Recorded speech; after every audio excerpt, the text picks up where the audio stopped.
Hello everyone. आज हमारा जो टॉपिक है वो है रेस्पिरेशन क्लास 10 के लिए।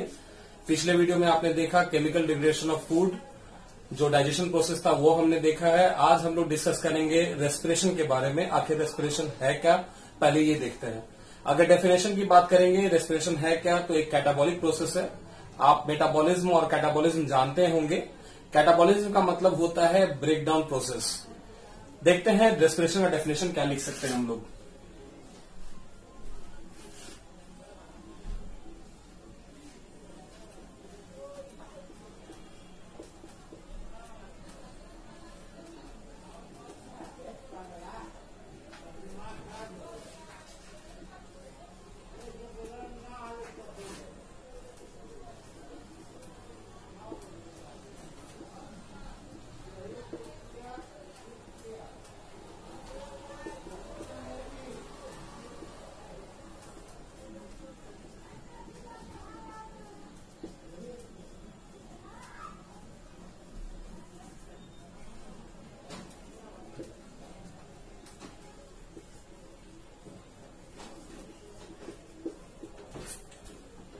कहता है it is a catabolic process in which the inspired oxygen is used in the oxidation of food with the release of energy in the form of ATP. एक कैटाबॉलिक प्रोसेस है, एक breakdown process है, जिसमें जो oxygen हम लोग लेते हैं ब्रीदिंग के दौरान, हम लोग ऑक्सीजन जो लेते हैं उसी ऑक्सीजन का इस्तेमाल करते हैं हम लोग ऑक्सीडेशन ऑफ फूड में। ऑक्सीडेशन का दूसरा अगर सिंपल समझेंगे तो that is burning of food. जैसे अगर आप कोयले को जलाते हैं तो एनर्जी मिलता है हीट के फॉर्म में, वैसे ही फूड में भी कार्बन प्रेजेंट है और जब भी हम ऑक्सीजन देते हैं उसको तो उसका ऑक्सीडेशन होता है, साथ में कार्बन डाइऑक्साइड रिलीज होता है और साथ में हमें एनर्जी मिलता है। किसके फॉर्म में? एटीपी के फॉर्म में। एटीपी का फुल फॉर्म होता है एडिनोसिन ट्राइफॉस्फेट। एटीपी का जो फुल फॉर्म होगा वो होगा एडिनोसिन ट्राइफॉस्फेट।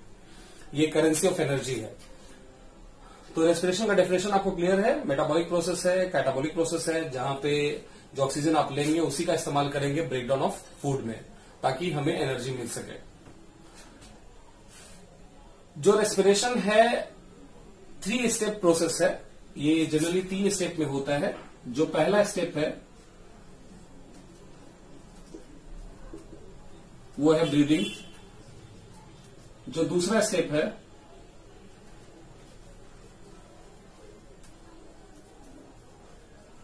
वो है ट्रांसपोर्ट ऑफ गैसेस। जो तीसरा स्टेप है वो है एक्सचेंज ऑफ गैसेस। ये 3 स्टेप है। अगर आपको ये 3 स्टेप समझ में आ गए इसका मतलब है कि आपको रेस्पिरेशन पूरा समझ में आ गया। हम एक एक करके हर एक स्टेप को देखेंगे। हम शुरुआत करेंगे सबसे पहले किससे? तो ब्रीदिंग से। देखते हैं ब्रीदिंग है क्या।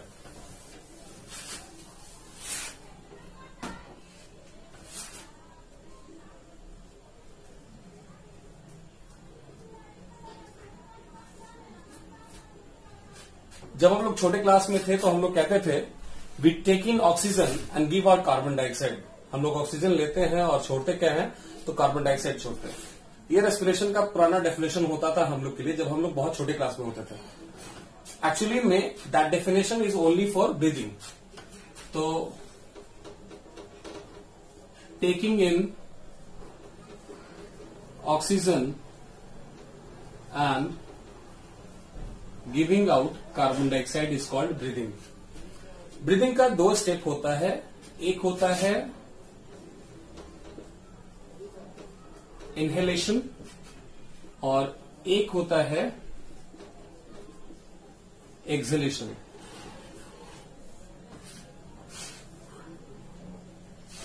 देखिए इनहेलेशन क्या है? Take in oxygen. जो ऑक्सीजन हम लेते हैं तो वो किसका पार्ट हो गया? इनहेलेशन का। आप इनहेलेशन को इंस्पिरेशन भी बोल सकते हैं और एक्सहेलेशन को एक्सपायरेशन भी बोल सकते हैं। इसका जो होगा गिविंग आउट कार्बन डाइऑक्साइड। दूसरा, इसमें क्या होता है जब आप इंस्पायर करते होते हैं तो आप अगर यहां पे अगर आप अपना हाथ रख के देखेंगे, if you put your hands here, आप सांस लेने की कोशिश कीजिए तो आप देखेंगे कि आपका जो ये डायफ्राम पोर्शन है ये स्ट्रेच होता है, और जब ये स्ट्रेच होता है तो आपका चेस्ट कैविटी ऊपर की ओर उठता है। तो ये दूसरा स्टेप हो गया इनहेलेशन में। तो हम क्या लिखेंगे,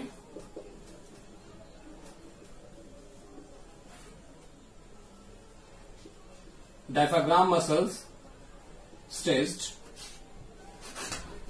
तो इस साइड में अगर आप सांस अगर रिलीज कर रहे हैं, अगर आप कार्बन डाइऑक्साइड रिलीज कर रहे हैं तो ये डायफ्राम मसल रिलैक्स होता है। तो आप फिर से लिखिएगा क्या, डायफ्राम मसल्स रिलैक्स्ड।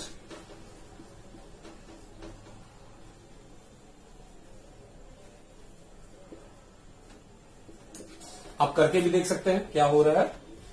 तीसरा है थोरेसिक कैविटी। ये जो रीजन है आपका, जो जहां तक आपका रिबकेज रीजन है वहां तक आप बोलते हैं थोरेसिक कैविटी। तो यहां लिखेंगे थोरेसिक कैविटी गोज अप और raises up along with delicate organs। यहां लिखेंगे thoracic cavity goes down along with delicate organs। Delicate organs यहां पे लंग्स की बात कर रहे हैं जनरली हम। इसके बाद 4 पॉइंट हम लोग लिखेंगे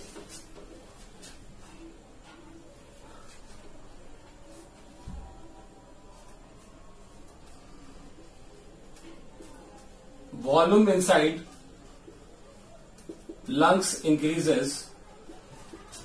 यहां पे लिखेंगे वॉल्यूम इनसाइड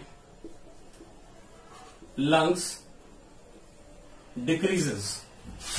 फिर यहां पे जो नेक्स्ट पॉइंट हम लोग लिखने वाले हैं वो, अगर वॉल्यूम बढ़ा है ऑफकोर्स सरफेस एरिया भी क्या हुआ होगा, बढ़ेगा।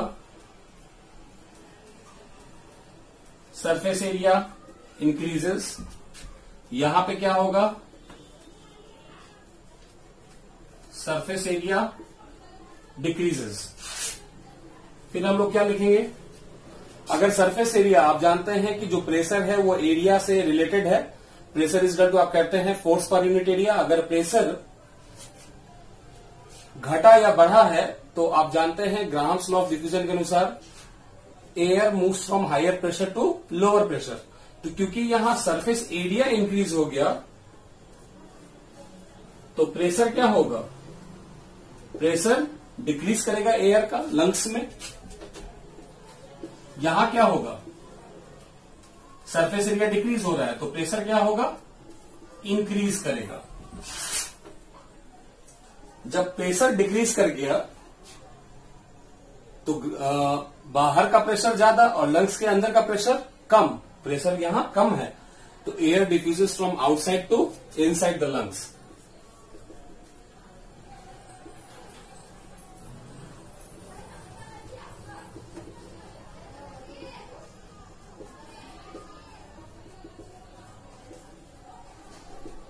इसका ठीक उल्टा वहां पे होगा, क्योंकि यहां प्रेशर इंक्रीज हो रहा है। Air from lungs goes outside. फिर से एक बार देख लेंगे इनहेलेशन एक्सहेलेशन है क्या। अगर इनहेलेशन की बात करेंगे तो आप इसमें ऑक्सीजन लेते हैं, एक्सहेलेशन की बात करेंगे तो हम लोग इसमें कार्बन डाइऑक्साइड बाहर निकालते हैं। डायफ्राम का आपका जो मसल है, जब आप सांस लेते हैं तो ऐसे अगर करेंगे तो देखेंगे ये वाला जो मसल है वो स्ट्रेच होता है और इसके साथ आपका जो थोरेसिक कैविटी है वो भी ऊपर जाता है। तो मैंने वही पॉइंट लिखा है, diaphragm muscles stretched, diaphragm muscles relaxed. Thoracic cavity goes up along with delicate organs. तो वहां क्या होगा, जब आप सांस छोड़ेंगे तो ये नीचे जाएगा। वॉल्यूम, जाहिर सी बात है कि अगर आप ऊपर जा रहे हैं ऐसे तो वॉल्यूम इसका, इस रीजन का वॉल्यूम है वो बढ़ेगा। वॉल्यूम बढ़ेगा तो सरफेस एरिया भी बढ़ेगा। लेकिन आप याद रखिएगा एरिया और प्रेशर जस्ट अपोजिट है एक दूसरे के। तो अगर एरिया बढ़ रहा है तो प्रेशर घटेगा। यहां वॉल्यूम अगर डिक्रीज हो रहा है तो सरफेस एरिया भी डिक्रीज हो रहा है, और अगर सरफेस एरिया डिक्रीज हो रहा है तो प्रेशर इंक्रीज होगा। दूसरा है, अगर प्रेशर डिक्रीज होता है तो हम लोग जानते हैं ग्राहम्स लॉ ऑफ डिफ्यूजन के अनुसार कि air diffuses from higher pressure to lower pressure. Lungs के अंदर का जो प्रेशर है वो डिक्रीज कर चुका है, यानी कि लंग्स से जो बाहर का प्रेशर है यानी एटमॉस्फेरिक जो प्रेशर है वो ज्यादा है। जब एटमॉस्फेरिक प्रेशर ज्यादा होगा तो एयर बाहर से लंग्स में जाएगा। ठीक इसके उल्टा यहां पे लंग्स का प्रेशर ज्यादा है एटमॉस्फेरिक प्रेशर की तुलना में, तो यहां से जो एयर होगा वो बाहर आएगा। तो एक्सहेलेशन में कार्बन डाइऑक्साइड रिलीज होगा, इनहेलेशन में हम लोग ऑक्सीजन लेते हैं। इसके बाद हम लोग देखते हैं, इसके बाद जो हम लोग को देखना है वो है ट्रांसपोर्ट ऑफ गैसेस। जो दूसरा स्टेप है हमारा रेस्पिरेशन का, पहला स्टेप हमने देखा ब्रीदिंग, ब्रीदिंग में इनहेलेशन और एक्सहेलेशन। अब जो दूसरा स्टेप है वो है transport of gases. Transport of gases में दो चीजें हैं, एक है ट्रांसपोर्ट ऑफ ऑक्सीजन और जो दूसरा है वो है ट्रांसपोर्ट ऑफ कार्बन डाइऑक्साइड। पहले हम लोग ट्रांसपोर्ट ऑफ ऑक्सीजन देखेंगे। ये है oxygen is mainly transported in gaseous state. ज्यादातर जो ऑक्सीजन होता है वो गैसियस स्टेट में ही ट्रांसपोर्ट होता है, और किसके फॉर्म में? इन द फॉर्म ऑफ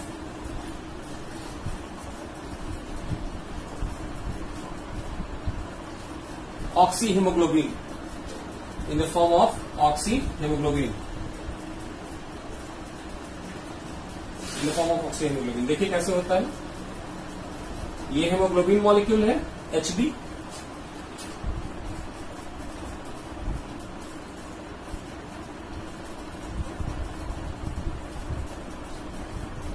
ये है ऑक्सी हीमोग्लोबिन।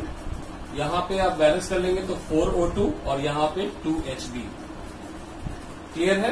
तो ऑक्सीजन जो जनरली जो है वो ऑक्सी हीमोग्लोबिन के फॉर्म में ट्रैवल करता है। ठीक है, अब बात करेंगे तो याद रखिएगा ऑक्सीजन का ट्रांसपोर्ट जो होता है हेमोग्लोबिन मॉलिक्यूल के साथ मिक्स होकर होता है, और किसके फॉर्म में होता है? तो गैसेस स्टेट में हेमोग्लोबिन के फॉर्म में, ऑक्सी हेमोग्लोबिन के फॉर्म में। अगर हम कार्बन डाइऑक्साइड के ट्रांसपोर्ट की बात करेंगे,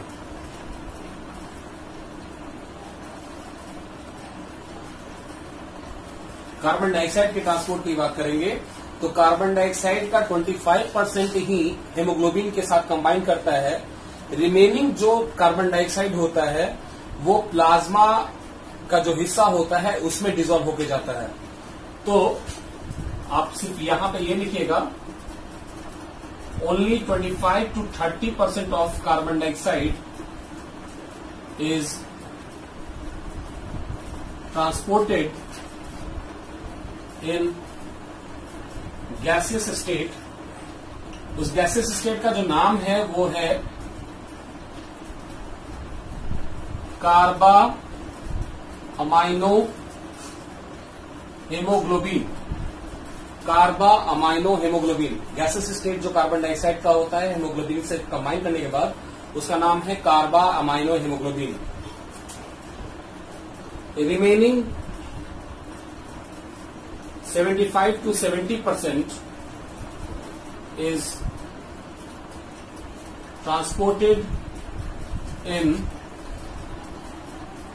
liquid state। रिमेनिंग 75 to 70% जो होगा वो लिक्विड स्टेट में ट्रांसपोर्ट होगा। तो अगर ऑक्सीजन देखेंगे तो almost 100% of oxygen is transported in gases state, और अगर कार्बन डाइऑक्साइड की बात करेंगे तो 25 to 30% जो है वो कार्बा अमाइनो हेमोग्लोबिन के फॉर्म में ट्रांसपोर्ट होता है, और 70% जो होगा वो आपका है लिक्विड स्टेट में ट्रांसपोर्ट होता है। ये ट्रांसपोर्ट ऑफ गैसेस है। अब बात करेंगे हम लोग एक्सचेंज ऑफ गैसेस की।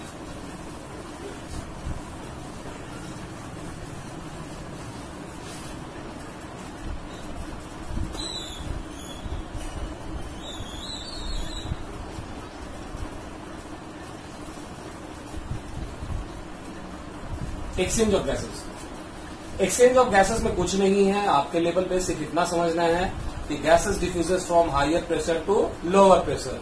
अभी हमने ब्रीदिंग में देखा कि बाहर में एयर का प्रेशर ज्यादा था, तो जाहिर सी बात है एयर डिफ्यूज कर गया हमारे लंग्स में। अब लंग्स में एयर का प्रेशर ज्यादा हो गया तो वहां से ब्लड में डिफ्यूज कर जाएगा, ब्लड में एयर का प्रेशर ज्यादा हो गया तो वहां से हमारे जो टिश्यूज और सेल्स हैं वहां डिफ्यूज कर जाएगा। अब फिर टिश्यूज में कार्बन डाइऑक्साइड का कंसेंट्रेशन ज्यादा है तो वहां से वो ट्रांसफर कहाँ हो जाएंगे, वेन्स में, वेन्स से जो होंगे वो फिर वापस से लंग्स में आएंगे, लंग्स से फिर कहाँ चले जाएंगे, बाहर चले जाएंगे। तो एक्सचेंज ऑफ गैसेस का मतलब सिर्फ आप एक वर्ड याद करके रखिए,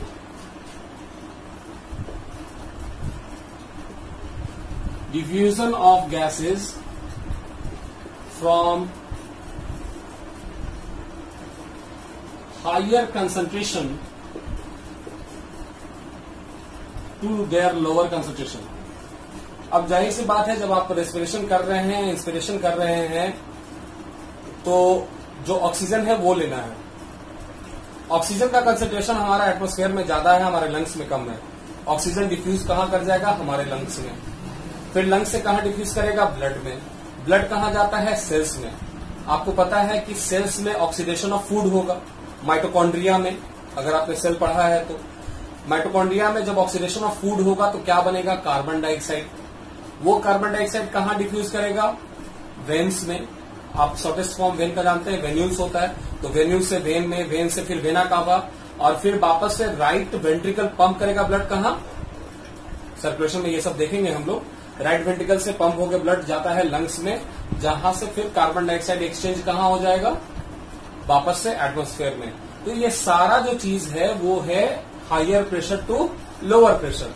जिसका प्रेशर ज्यादा जहां है वहां से वो डिफ्यूज करके दूसरे हिस्से में जाता है, फिर वहां से डिफ्यूज करके वो आगे जाता है, यही चेंज चलते रहता है। तो 3 स्टेप्स हैं रेस्पिरेशन के। पहला है ब्रीदिंग, दूसरा है ट्रांसपोर्ट ऑफ गैसेस, और तीसरा है एक्सचेंज ऑफ गैसेस। अब हम देखेंगे एनसीईआरटी में रेस्पिरेशन के लिए क्या दिया हुआ है, वो थोड़ा सा देख लेते हैं। एनसीईआरटी में रेस्पिरेशन के लिए दिया हुआ है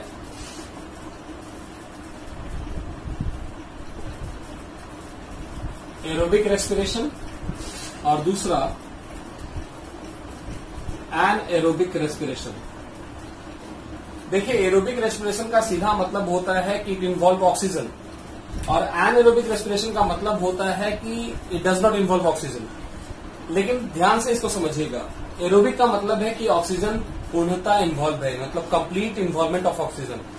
एनएरोबिक का मतलब है either it is insufficient supply of oxygen or either oxygen is absent. On basis of this हम लोग को 3 जगह रेस्पिरेशन पढ़ना है, जो एग्जाम्पल हम लोग को दिए गए हैं एनसीईआरटी बुक में। वो क्या क्या है वो देखिएगा। और आपसे कभी कभी पूछा जाता है कि what are the by products of anaerobic respiration. Anaerobic respiration के बाय प्रोडक्ट्स क्या हैं, ये आपसे कभी कभी क्वेश्चन पूछा जाता है, तो वो हम लोग देखेंगे। सबसे पहले क्या है कि हमारा जो फूड है,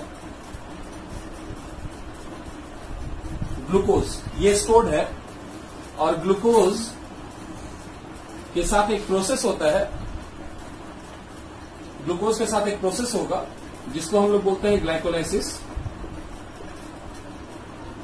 और ये टूट जाएगा। ग्लूकोज आप जानते हैं कि 6 कार्बन का कंपाउंड है, और ये टूट जाता है पाइरूवेट में, जो कि 3 कार्बन का कंपाउंड है, 3 कार्बन का कंपाउंड है। ये ग्लाइकोलाइसिस होगा कहां, तो साइटोप्लाज्म में होगा। ग्लाइकोलाइसिस होगा कहां, तो साइटोप्लाज्म में होगा। Glucose converted into pyruvate 3 carbon compound cytoplasm में हो गया। साइटोप्लाज्म में एक कॉमन पाथवे, ग्लाइकोलाइसिस का जो कॉमन पाथवे होता है वो साइटोप्लाज्म होता है, चाहे वो एरोबिक रेस्पिरेशन हो चाहे वो एनएरोबिक रेस्पिरेशन हो, दोनों का जो कॉमन पाथवे होता है ग्लाइकोलाइसिस का, वो होता है साइटोप्लाज्म। अब हम एक एक करके देखेंगे किसमें किसमें। सबसे पहले हम लेंगे ईस्ट में। ईस्ट में एनएरोबिक रेस्पिरेशन होता है, पाइरूवेट है, क्योंकि साइटोप्लाज्म तक को हम लोग सेम टू सेम करने वाले हैं, तो पाइरूवेट से हम लोग लेंगे। पाइरूवेट देखिएगा 3 कार्बन का कंपाउंड है, इसमें कार्बन 3 है, और ये टूटता है कितने मॉलिक्यूल में, ग्लूकोज टूटेगा कितने मॉलिक्यूल में, पाइरूवेट के 2 मॉलिक्यूल में। तो हम एक ही लेके देखते हैं। पाइरूवेट है, पाइरूवेट ईस्ट में किसमें टूट जाएगा, तो ये जो बनाता है तो बनाता है इथेनॉल। इथेनॉल होता है 2 कार्बन का कंपाउंड। देखिए पायरुवेट 3 कार्बन का है, इथेनॉल 2 कार्बन का है, तो 1 कार्बन डाइऑक्साइड भी निकलेगा। साथ में एनारोबिक रेस्पिरेशन में हमेशा याद रखिएगा सिर्फ और सिर्फ 2 एटीपी एनर्जी मिलता है, लेस एफिशिएंट होता है, तो यहां 2 एटीपी एनर्जी मिल गया। इसके बाद है ये ईस्ट में बात हो गया। अब हम लोग देखेंगे हमारे मसल्स में, फिर से लिखेंगे पायरुवेट,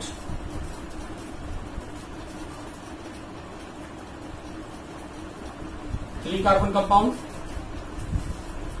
हमारे मसल्स में यहां पे complete absence of oxygen,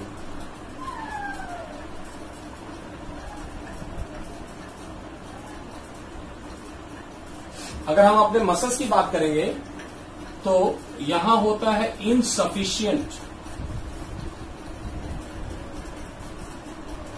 supply of oxygen. Muscles में इनसफिशिएंट, इसके केस में कंप्लीटली एब्सेंट। तो ये पायरुवेट कन्वर्ट हो जाता है एक और 3 कार्बन के कंपाउंड में जिसका नाम है लैक्टिक एसिड।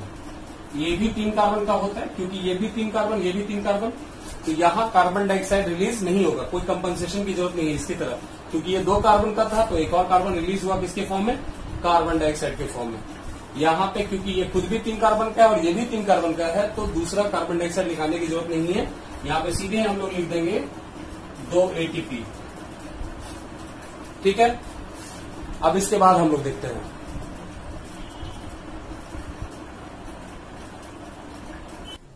इसके बाद अगर हम लोग देखेंगे तो हम लोग देखेंगे in mitochondria,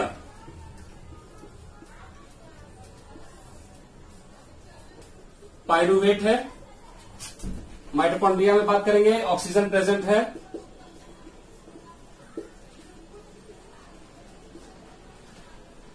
sufficient supply of oxygen होगा माइटोकॉन्ड्रिया में, और यहां पे जो बनेगा वो होगा कार्बन डाइऑक्साइड प्लस वाटर, और कार्बन डाइऑक्साइड प्लस वाटर बनेगा, साथ में 38 एटीपी ऑफ एनर्जी मिलेगा। तो 3 तरह का आपने देखा अभी, एक एरोबिक रेस्पिरेशन और एक एनारोबिक रेस्पिरेशन है। एरोबिक का मतलब कंप्लीट ऑक्सीजन प्रेजेंट होगा, एनारोबिक का मतलब होता है कि ऑक्सीजन इनसफिशिएंट भी हो सकता है और कंप्लीटली एब्सेंट भी हो सकता है। सबसे पहले ग्लाइकोलाइसिस होता क्या है, तो ग्लाइकोलाइसिस का मतलब glucose is converted into pyruvate, pyruvate में कन्वर्ट हो गया। कहां होगा, इसका कॉमन पाथवे होता है साइटोप्लाज्म, जहां ये 3 कार्बन के पायरुवेट में बदल जाएगा। ईस्ट में अगर बात करेंगे तो ईस्ट में एनारोबिक रेस्पिरेशन होता है। एनारोबिक रेस्पिरेशन में याद रखिएगा सिर्फ 2 एटीपी एनर्जी मिलता है, यानी इसकी जो एफिशिएंसी है वो बहुत कम है एरोबिक रेस्पिरेशन की तुलना में। यहां पे पायरुवेट टूटेगा किसमें, इथेनॉल में। अगर मसल्स की बात करें तो पायरुवेट टूटेगा किसमें, लैक्टिक एसिड में। तो आपसे जब पूछा जाए प्रोडक्ट्स ऑफ एनारोबिक रेस्पिरेशन तो आप लिखिएगा इथेनॉल एंड लैक्टिक एसिड, और एरोबिक रेस्पिरेशन का जो प्रोडक्ट है वो है carbon dioxide, H2O and 38 ATP of energy. इसके बाद हम लोग को देखना क्या है, इसके बाद जो हम लोग को देखना है वो है स्ट्रक्चर ऑफ लंग्स। वो डायग्राम आप एनसीईआरटी से देख सकते हैं, एनसीईआरटी में जो डायग्राम दिया हुआ है। मैं आपको जो बताने जा रहा हूं वो है a question, how lungs are design for exchange of gases. ये क्वेश्चन जनरली पूछा जाता है, इसलिए मैं आपको बता दे रहा हूं कि लंग्स का डिजाइन क्यों है ऐसा कि वो मैक्सिमम एक्सचेंज ऑफ गैसेस के लिए जाता है। ध्यान से सुनिएगा इसको। Lungs are made up of numerous sac like structures which are known as alveolus. Lungs जो है वो न्यूमरस, ढेर सारे खाली सैक लाइक स्ट्रक्चर से बना हुआ है जिसे आप एल्वुलस कहते हैं। एल्वुलस एपिथेलियल टिश्यू का बना होता है। इसके कारण है कि इसमें कॉन्ट्रैक्शन और रिलैक्सेशन पाया जाता है। Due to as epithelial tissue it has power of relaxation and contraction. तीसरा चीज है कि alveolus has a moist surface. Moist surface होने के कारण एक्सचेंज या डिफ्यूजन ऑफ गैसेस आसानी से हो सकता है। तो आप ध्यान रखिएगा कि lungs are made up of numerous sac-like structures. These sac-like structures are known as alveolus. These alveolus are having power of contraction and relaxation as they are made up of epithelial tissue. Due to power of contraction and relaxation, their ability to exchange of gases increases. The next thing is that the alveolar surface is moist, due to which it also enhances, or the moist surface also enhances the ability to exchange of gases. So this way the lungs are designed and they are also highly supplied with the blood vessels. तो 3-4 points हैं जहां पे आप ध्यान दे सकते हैं. पहला ये है कि न्यूमरस सैक लाइक स्ट्रक्चर से बने हुए हैं, जिन्हें आप एल्वुलाई या एल्वुलस कहते हैं. इनके पास कॉन्ट्रैक्शन और रिलैक्सेशन का पावर है. तीसरा ये चीज है कि ये न्यूमरस ब्लड सप्लाई होता है, मॉइस्ट सरफेस है. ये सारी चीजें जो हैं लंग्स को एक यूनिक ऑर्गन बनाती है जो एक्सचेंज ऑफ गैसेस आसानी से कर सकता है. आप इसका जो डायग्राम है वो एनसीईआरटी से देखिएगा, उसमें सारा चीज दिया हुआ है. जहां पे आप ब्रोंकस, ब्रोंकियोल्स, ये सब सारी चीजें देखिएगा. मैं आपको एक पाथवे बताने जा रहा हूं, जो रेस्पिरेशन का पाथवे होता है, मैं वो लिखने जा रहा हूं. इसको आप नोट कर लीजिएगा. एक लंबा पाथवे है, शायद आपको बाद में भी काम देगा. इसको नोट कर लीजिएगा. सबसे पहले जो आता है एयर, वो आता है नॉस्ट्रिल से. नॉस्ट्रिल से जो आता है तो फिर जाता है नेजल चैम्बर में. नेजल चैम्बर से आता है तो जनरली तो जाता है फेरिंक्स में. हम लोग नॉर्मली कहते हैं फेरिंक्स में. फेरिंक्स से फिर जाएगा कहां? लैरिंक्स में. लैरिंक्स से फिर कहां जाएगा? तो ट्रेकिया. ट्रेकिया से कहां जाएगा? Bronchus, bronchioles, alveolus. ये पूरा पाथवे है किसका? तो एयर पैसेज है. नॉस्ट्रिल, नॉस्ट्रिल जो ओपनिंग है हमारे नोज का, वहां से फिर नेजल चैम्बर, फेरिंक्स, फेरिंक्स से लैरिंक्स, लैरिंक्स से ट्रेकिया, ट्रेकिया से ब्रोंकस, ब्रोंकस से bronchioles, and then finally to alveolus. इसमें एक चीज और देखेंगे कि फेरिंक्स में जनरली 3 पार्ट होते हैं. Pharynx has 3 parts. आप लोगों को पता होना चाहिए फेरिंक्स में 3 पार्ट होते हैं. कौन कौन से पार्ट है? रीजन्स हैं एक्चुअली फेरिंक्स में, और जिस रीजन में पाया जा रहा है उसी के हिसाब से इसको बताया गया है. सबसे पहला जो होता है नाक के पास, जो नाक की ओपनिंग हो रही है अंदर की तरफ, तो उसको बोलते हैं नेजोफेरिंक्स. उसके बाद माउथ के पास, यहां पे माउथ के पास ओपनिंग हो रही है तो उसको बोलेंगे ओरोफेरिंक्स. उसके बाद आपका यहां जो साउंड बॉक्स है लैरिंक्स, लैरिंक्स के पास जो फेरिंक्स है उसको बोलते हैं लैरिंगोफेरिंक्स. इतना टॉपिक है. आज हम लोगों ने रेस्पिरेशन पढ़ा. रेस्पिरेशन के 3 स्टेप्स हैं. पहला है ब्रीदिंग, दूसरा है ट्रांसपोर्ट ऑफ गैसेस, तीसरा है एक्सचेंज ऑफ गैसेस. फिर हमने देखा कि एनसीईआरटी के हिसाब से क्या दिया हुआ है, तो वो एरोबिक और एनारोबिक रेस्पिरेशन दिया हुआ है. फिर हमने देखा कि क्या पाथवे है इसका, स्ट्रक्चर ऑफ लंग्स कैसे है. Hopefully you have understand the whole topic. पूरा टॉपिक समझने के लिए सबसे अच्छी चीज है कि आप एक बार एनसीईआरटी देखिए और मेरी वीडियो को एक बार आप देखिएगा, अच्छे से देखिएगा. You will understand the whole topic. This is regarding your board exam, और बोर्ड एग्जाम में आपका रेस्पिरेशन इंपॉर्टेंट टॉपिक है. अच्छे से पढ़िए and like and subscribe the channel so that we can upload more and more videos regarding biology. Thank you.